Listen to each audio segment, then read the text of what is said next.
You know, they're saying it takes a long time for it to happen. Well, there's a lot of long time things happening real quick lately these days. Ring of Fire is really popping off. We're seeing, I'm monitoring things. I mean, right now, NEMESIS is coming through our system like the mother of all cue balls. And it's knocking everything, you know, just think about, you know, you see somebody who's really good at playing pool and they break the rack, you know, and balls going everywhere. Well, that's what's happening. And that's the reason why, you know, I believe we're going to see super bolide events, and then we're going to, you know, all it's going to take is one really good impact event, and that is the massive game changer. Looking out into the vastness of the universe, the greatest mystery is right here, right under our feet. The ultimate aim of all science, to penetrate the unknown. These are the stories that will make you say, what the fuck? The last thing I did was in my science video in last year, and in that what I'm doing is I am forecasting that we are going to have a super bolide event first quarter of this year. And the interesting thing is that I just got in the data for December, and man, it just keeps, you know, the bad news just keeps coming. The data that we saw was through the month of November, and everything is just upticking. It has been for the last 3 years. Actually, what we show, if you, the video is signs number 13, meteor warning for first quarter 2017. And so what I really wanted to do with this was, I like to give people news they can use, and as opposed to straight validation reporting. What I call validation reporting is, look, look at this, look at that, look at this, look at that, look at this, look at that, look at this, look at that, look at that, look at this, look at this, look at that, and it goes on. And you know what I mean? It's like, it's almost like a Facebook addiction. And you know, now they're finding out that people spend all day on Facebook wind up more depressed than not. So I'm going, hey, you know, if you know bad news is coming, why fixate on it? You know, I mean, Planet X to me is like Amtrak. It'll get here when it gets here, but it'll get here, okay?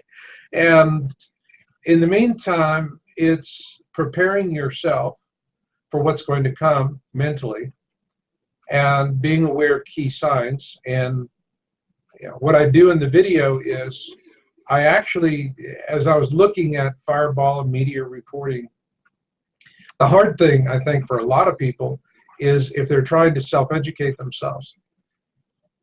You know, you look at the definitions, what is an asteroid, what is this, what is that? And like Harry Truman said about economists, if you took all these science sites and laid them end to end, they point in every direction. And so what I decided to do with this was not only present the statistical data about a impending super bolide event first quarter of this year, but I also wanted to give the viewers a lexicon of basic terminology, so that they could, when they're going through news reports, they could sort through the things that they need to red flag and things that are not a huge concern. And when we're talking about shooting stars, fireballs, bolides, super bolides, the event that occurred over Russia, and actually I talk about this extensively in my video.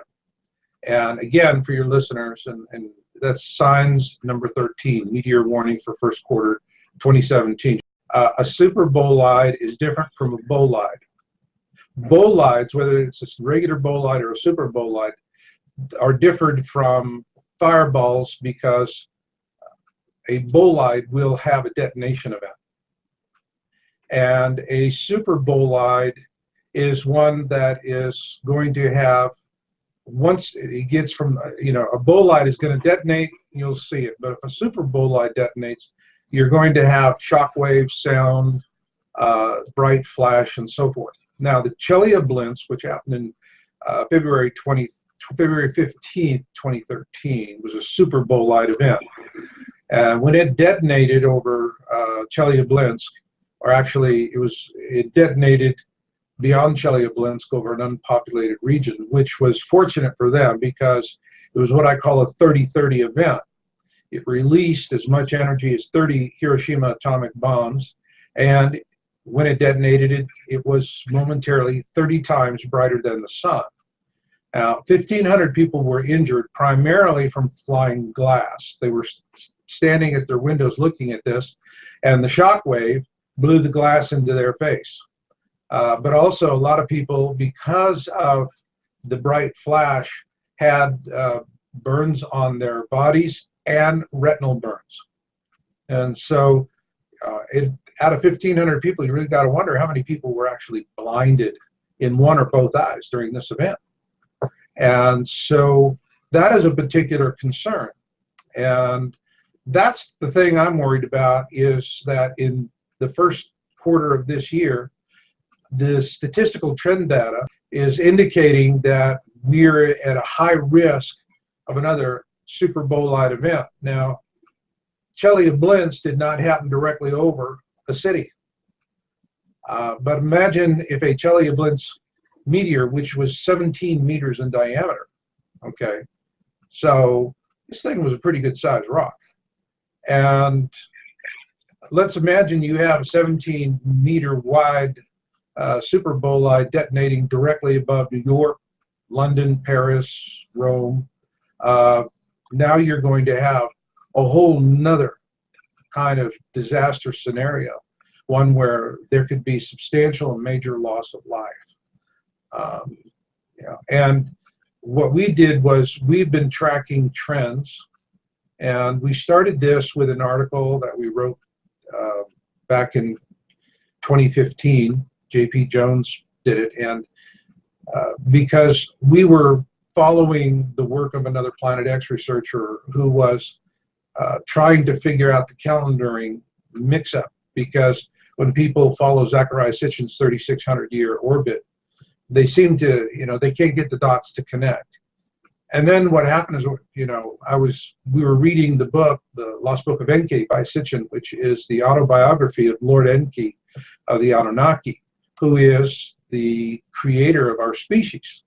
If you read the book, it literally says we came from the man's loins. And, not because he was a particularly noble guy, he would just look at Earth girls and say, I want to get me some of that. And boom, here we are.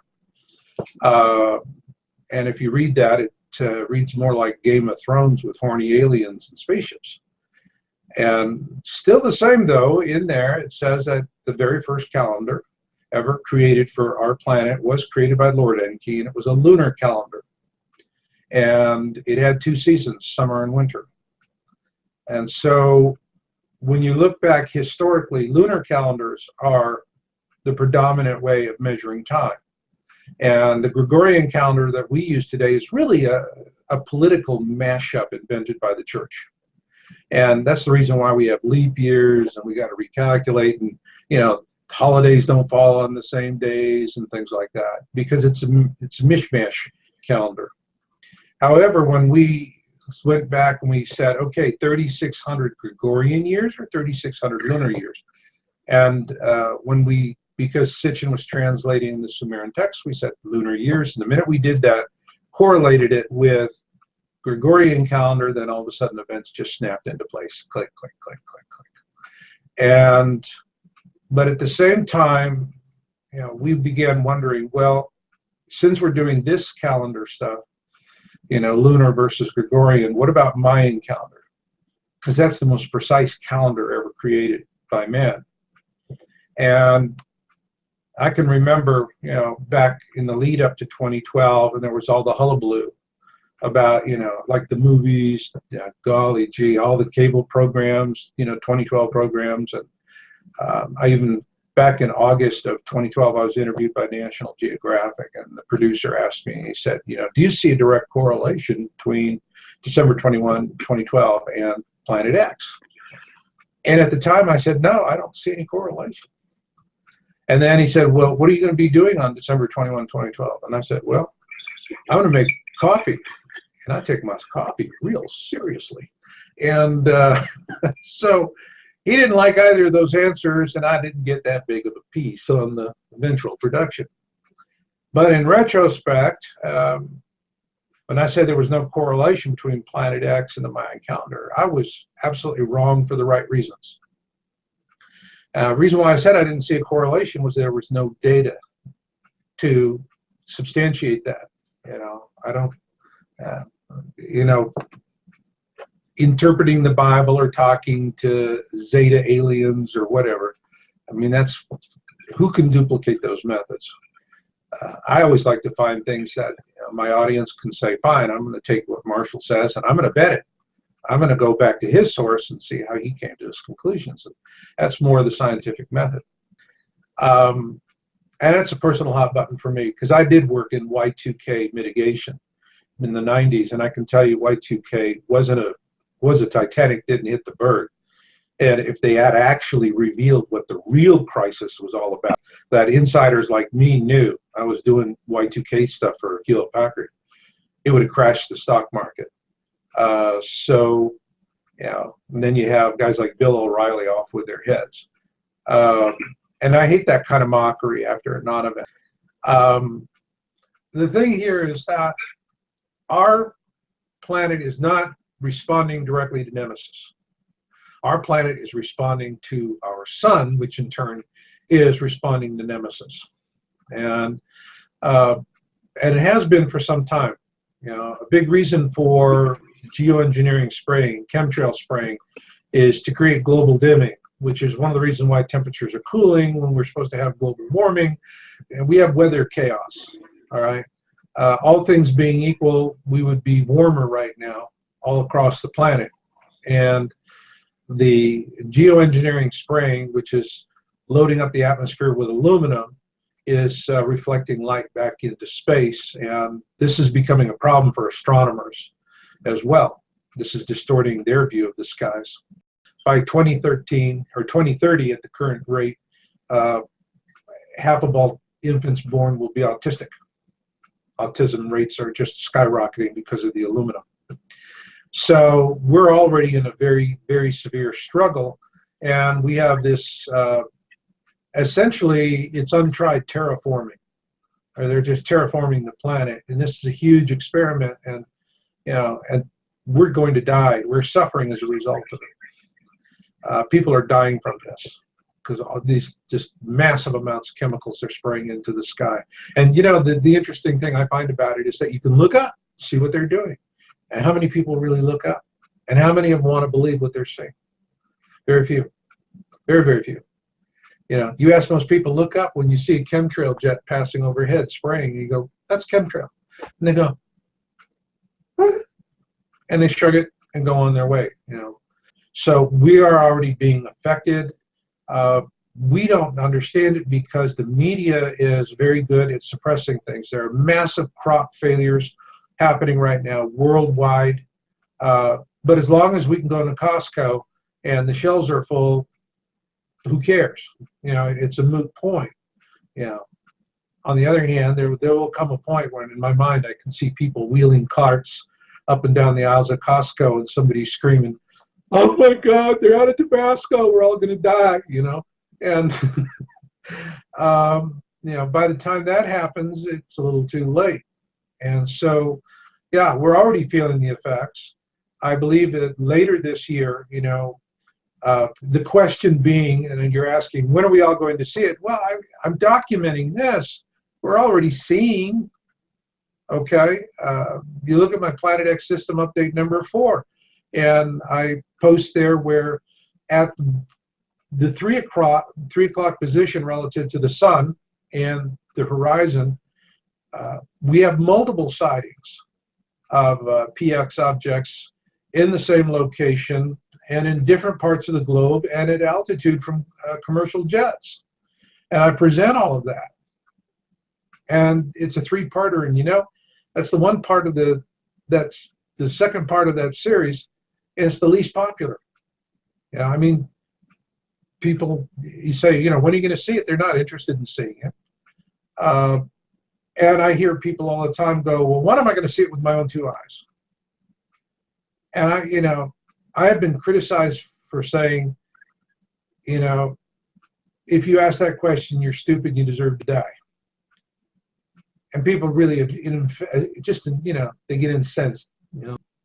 If you're doing that, and you say, when am I going to see it with my own two eyes? When you do see it, the first thing you're going to do is turn on Fox, CNN, MSNBC, or any of the corporatist media outlets, because you're not going to trust yourself to figure it out on your own.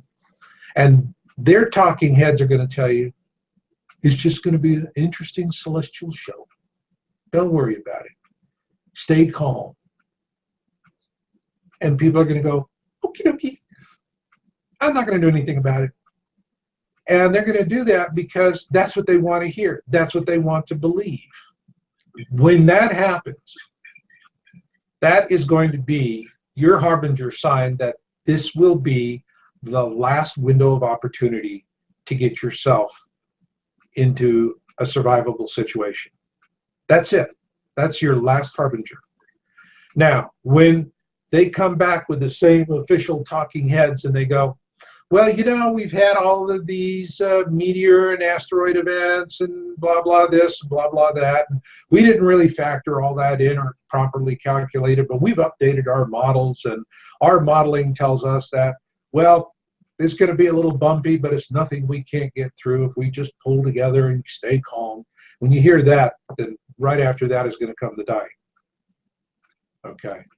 So that's the window of event that you're looking for, is what kind of lies are we going to get on CNN and Fox and MSNBC? They're all going to lie to us blatantly.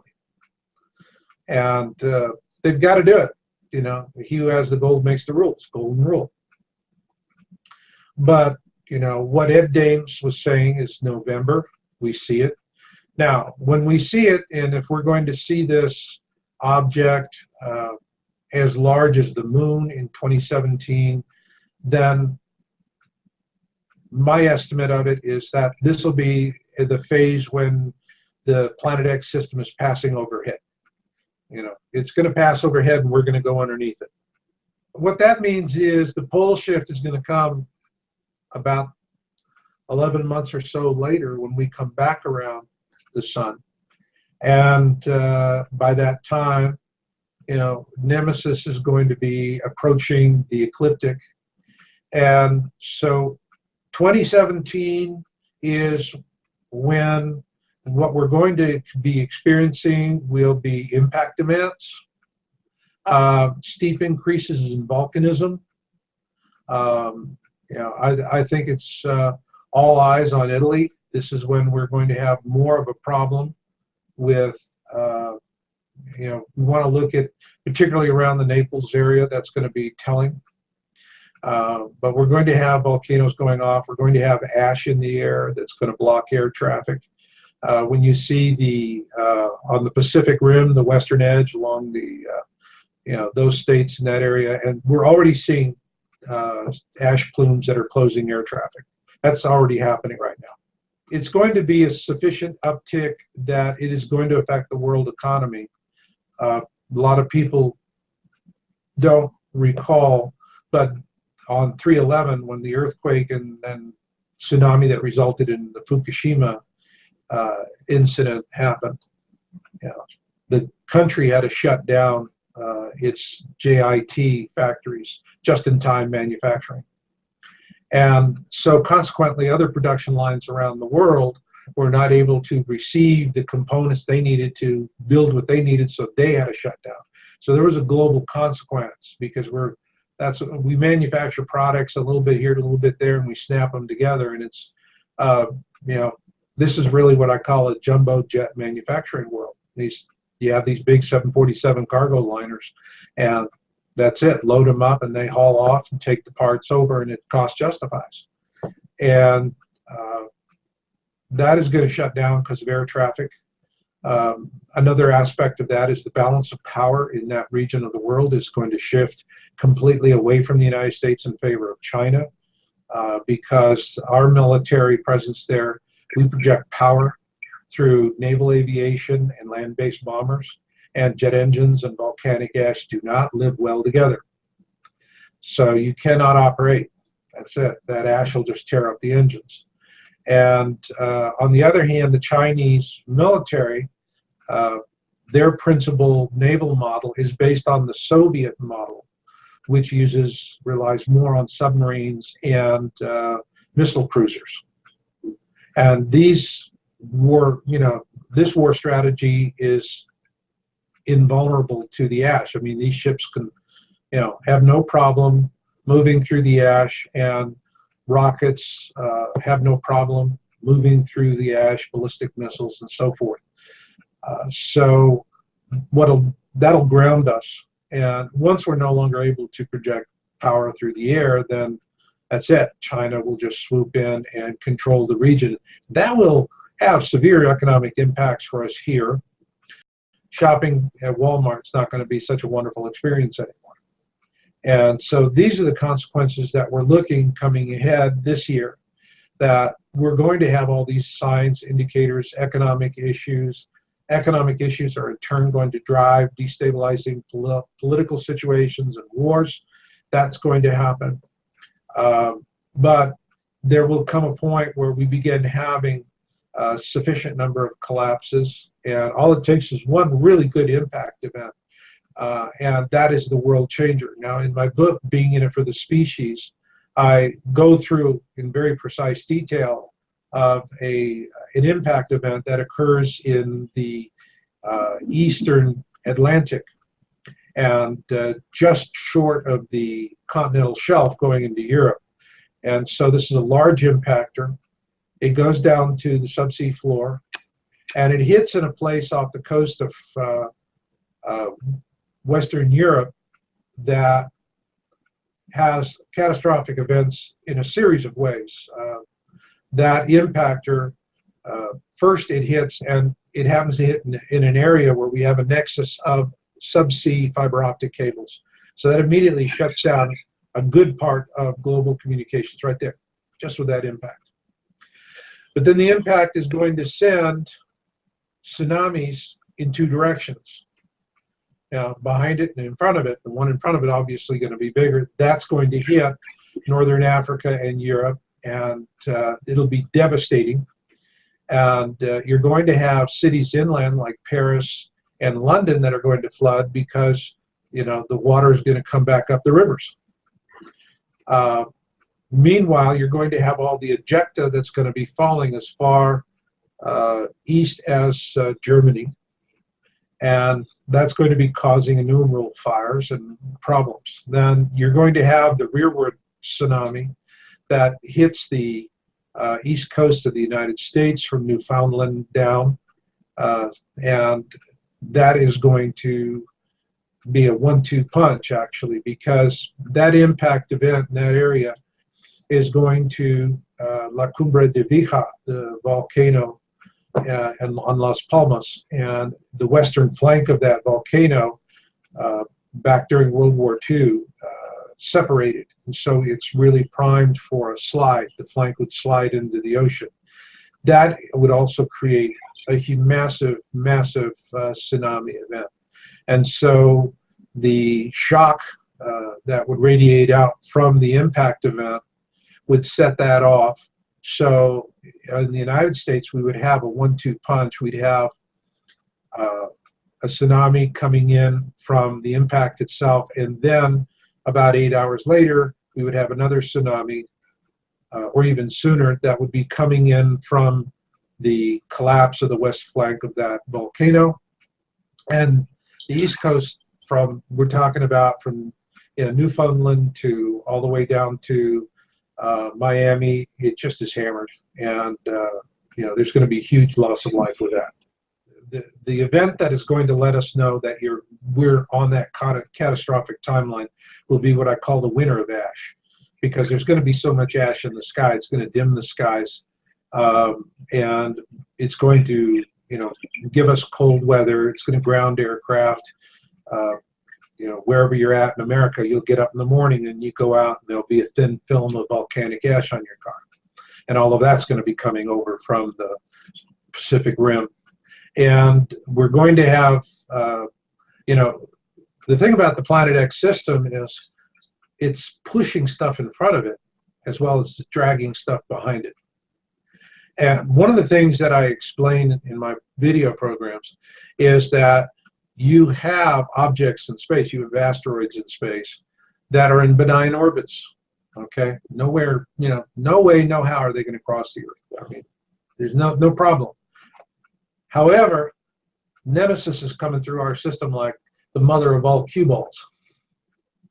And it's knocking everything, you know, just think about, you know, you see somebody who's really good at playing pool and they break the rack, you know, and balls going everywhere. Well, that's what's happening. And that's the reason why, you know, I believe we're going to see super bolide events, and then we're going to, you know, all it's going to take is one really good impact event, and that is the massive game changer. People are going to, you know, they're going to sit and they're going to say, when am I going to see it with my own two eyes? The right question, the smart question, the intelligent question is, when will I believe that what I am seeing with my own two eyes represents a clear and present danger?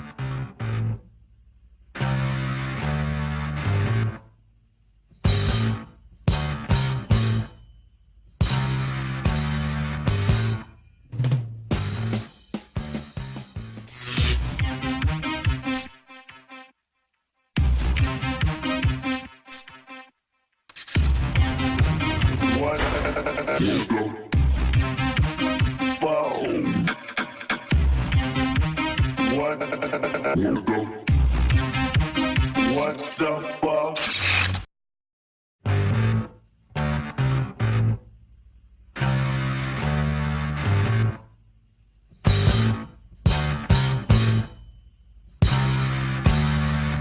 You know, they're saying it takes a long time for it to happen. Well, there's a lot of long time things happening real quick lately these days. Ring of Fire is really popping off. We're seeing, I'm monitoring things. I mean, right now, NEMESIS is coming through our system like the mother of all cue balls.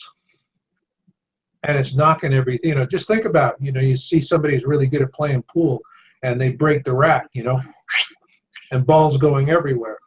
Well, that's what's happening. And that's the reason why, you know, I believe we're going to see super bolide events, and then we're going to, you know, all it's going to take is one really good impact event, and that is the massive game changer. Looking out into the vastness of the universe, the greatest mystery is right here, right under our feet.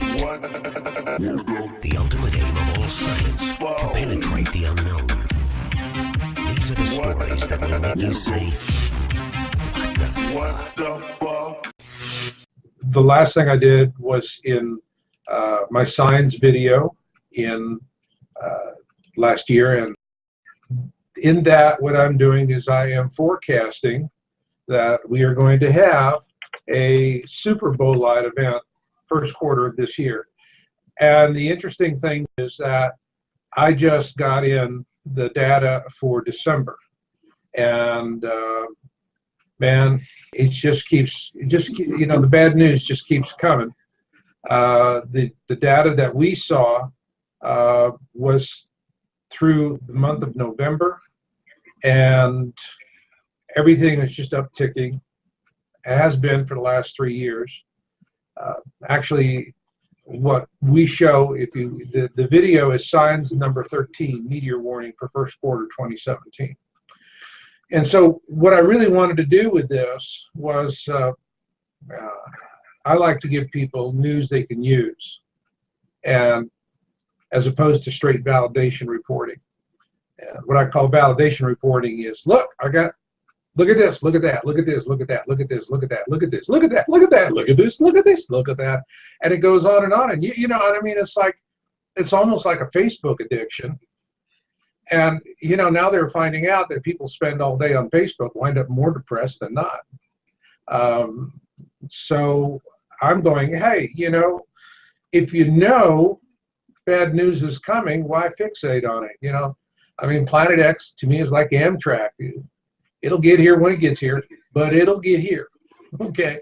And in the meantime, it's preparing yourself for what's going to come mentally, and being aware of key signs. And what I do in the video is I actually, as I was looking at fireball and meteor reporting, the hard thing I think for a lot of people is if they're trying to self-educate themselves.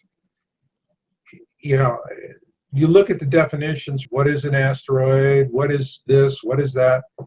And like Harry Truman said about economists, if you took all these science sites and laid them end to end, they point in every direction.